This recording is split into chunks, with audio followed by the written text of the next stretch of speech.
All right, I'm here with James Coleman again. If you didn't check out our recruiting video, a little update from Mandarin, go check that out. We'll link it at the end. But James, I appreciate you for jumping on for another one of these. I want to talk to you a little bit about spring practice. I know you've been out there. I've talked with some people that have been at the different practices, different scrimmages, and I never get tired of hearing DJU hype. So you want to hype me up a little bit on this? I like him. He's not J Trap, and I think that's what fans got to get out of your mind. He's not going to be J Trap. He actually stays in the pocket a little bit more than J Trap. He does a really good job moving his feet, and just kind of moving around. So in that, we may take more sacks this season than we have previously. But man, he also wants to throw that ball deep. He wants to he's going to test your safeties, which is something that, and then with Malik Benson. That gives us something that we haven't really had, or we didn't have that last year. Again, we talked about in recruiting. We had like Jamie French again reminds me more of Keon Coleman as well. Like in Johnny Wilson's success, we had a bunch of guys that were jump ball, move the chains guys. We didn't have anybody to really take the top off of a defense. Ja'Kai Douglas would be the closest, but when you're like 5'11", it doesn't look the same as when you're over 6 foot. But it's been very competitive. I had a guy, tell me that, hey man, and I've heard people say our receiving core isn't that good, but I'm reminded of 2022. And if anybody follows me, I've been very truthful how I feel about things, and so is my son. My son's probably the best evaluator of talent on the beat, and at 10 years old. But when I walked out there, 2022 first practice of spring, I said this is the best first day that I've seen in the last 6 years. And everybody's like, all the other reports were like, oh, this is that. I said, no, guys, we're winning 10 games. I said it at that juncture. And we won 10 games. Then I came out the next year and I'm like, okay, this is not as vast a difference, but this is a better team. We look like we belong. And then I said, I don't see a game we can lose. And obviously, well, I didn't predict Georgia, but a lot of stuff happened with that. But when it mattered, we didn't lose a game. I can't say we're as good as 2023. What I can say is it looks like 2022. And when people predict schedules, don't predict the schedule and your what you think the season is going to look like based upon what you see on the schedule. What is your roster? And then don't just look at it as your roster. It's what does your roster look like and compare it to the schedule. And there's not a team on our schedule that has more talent than we have. We just don't have the names that we had in 2023. So in 2022, I could see Johnny Wilson was an upgrade. I couldn't tell you that Johnny Wilson was going to have the year because Johnny Wilson had as many catches and receiving yards against Louisville as he had in his entire career at Arizona State. Yeah. I couldn't project Trey Benson was going to be who he was. I could just tell you that Trey Benson was a big joker that ran very fast. Now, we got all of that happen. Jared Verse, I can tell you Jared Verse brought a different type of energy. So 2022, all these guys made names for themselves and they all came back. So that's what we had with 2023. What I can tell you is our secondary is very difficult to throw on. And as I told people, not because I'm just this all-knowing football guy, I just ask questions. We ran man coverage all of last year, and then I was wondering why until I went to the combine, and I realized how fast our guys work. Now it makes sense. But when you have a bunch of 6'1" or taller guys that are all running sub 4.5, yeah. They have length, they have hips. I don't know if you guys realize this, but the guys who have played football, it's very difficult to throw on that. Like, you could throw a ball. If you want to see the most candid interview, look at me and Luke Cromenhawk on my YouTube. I'm just asking him what's it like, and he's just like, Coach, I ain't never seen that before. Like, the guy was open, and then I threw it, and there was 3 people there. That's how fast and reactive our guys are. So, and then you add guys like Daryl Jackson, who I don't know if can I cuss on this? I don't want to bother. I don't want to mess with monetization, but all right, Daryl Jackson's an MFer. How about that? Yeah, that works. Right. I knew what you were gonna say too. Man, listen, dude.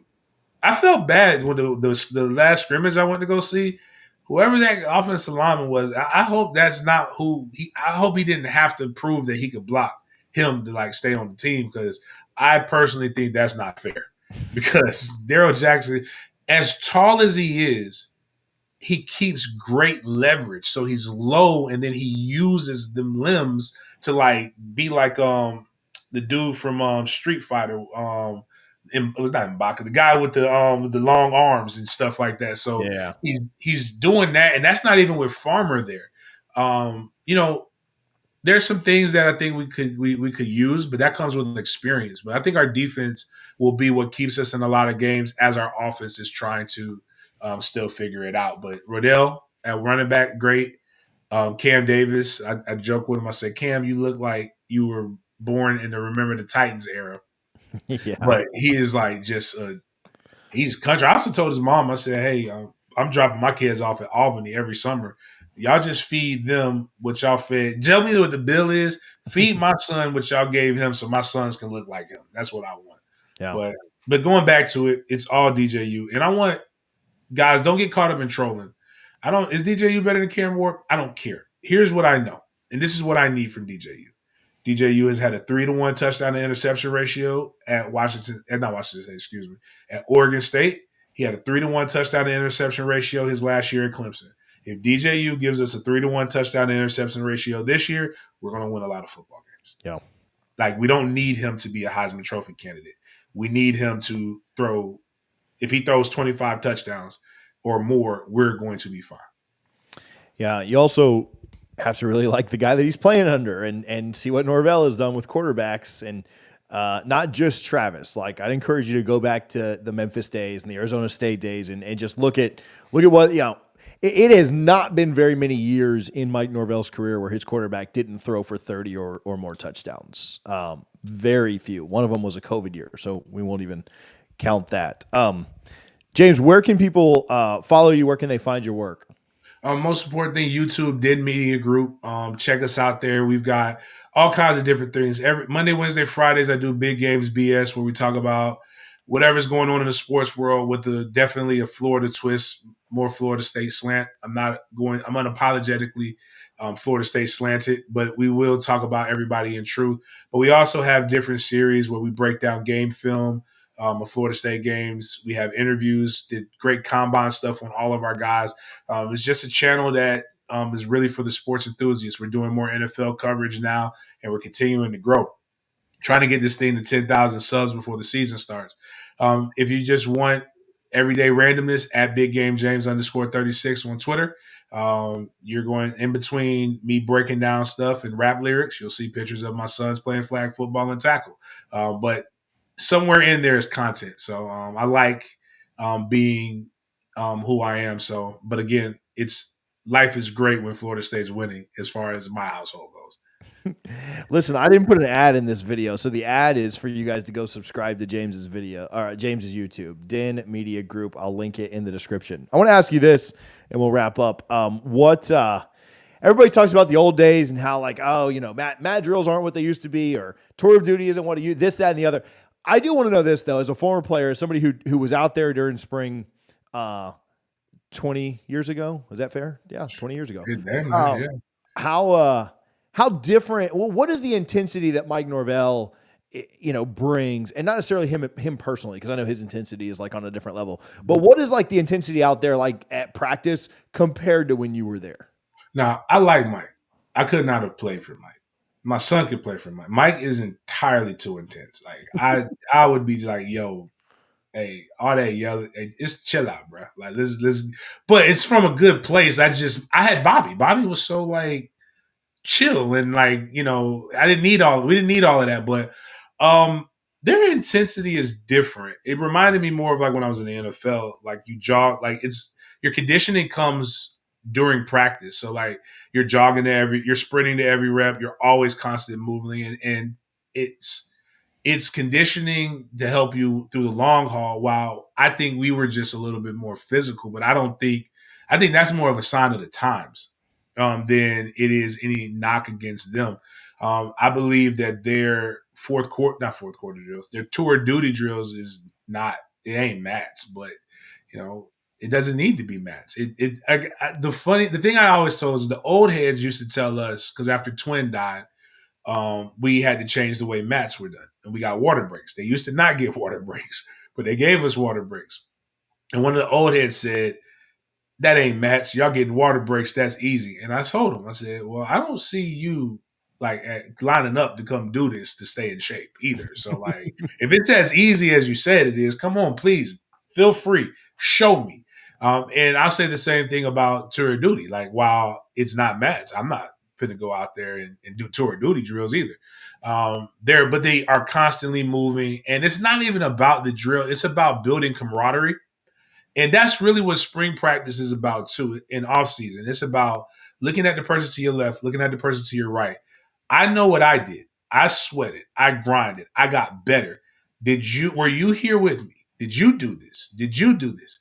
Can I count on you when adversity hits? Because adversity in every football game is going to hit. Somebody's going to drop a routine pass. Somebody's going to do a fumble the ball when they've never fumbled it. The ball is going to tip off of somebody's pinky, and then all of a sudden, a random person comes out and intercepts the ball, and that would have never gotten that. But are you going to fold because that happens? And I do think Mike does an incredible job of doing that, in picking guys that he's going to fuss at that day and making sure that he's lighting a fire under them. And what my position coach, Billy Sexton, used to say is that if you fold under me, you're not going to know how to handle the swamp at night when the game is on the line, because they're gonna look up your, as I heard somebody say the other day, they're gonna know everything about you. They're gonna know your mama name, they're gonna know your girlfriend, they're gonna know your baby mama, they're gonna know your side chick, hell, they're gonna know your penis size. They're gonna say everything during that game to get up under your skin. And are you going to focus on the crowd, or are you going to focus on the task at hand? And I think that's what they're doing. They do an incredible job in practice of allowing those young men to be able to perform at a high level. Gotcha. Big Game James. Again, Den Media Group. I'll link it in the description. Listen, I'd like for you to go watch the videos, but even if you're not going to watch, just go hit the subscribe button. Let's get that up there, because you'll eventually tune in and watch. But go show some love to a former Nole, FSU fullback, Big Game James Coleman. Thank you, man, for joining me. No problem.